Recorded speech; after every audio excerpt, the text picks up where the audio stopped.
Hi everyone! In this video, I will show you how to create a formula in Google Sheets.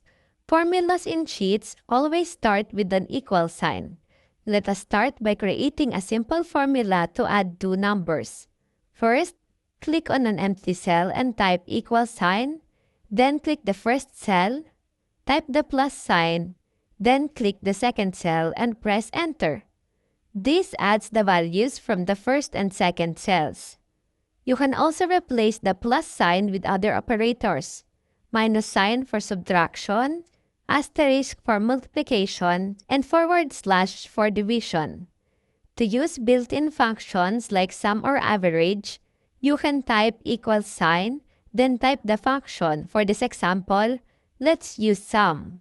Then, type an open round bracket, then click and drag the range of cells of your data, then type a closed round bracket. Press enter to calculate. There are many other functions in Google Sheets which you can use based on your needs. But make sure that when using a function to create a formula, type in the equal sign first. So, that is how you create a formula in Google Sheets. I hope you find this tutorial helpful. Thanks for watching.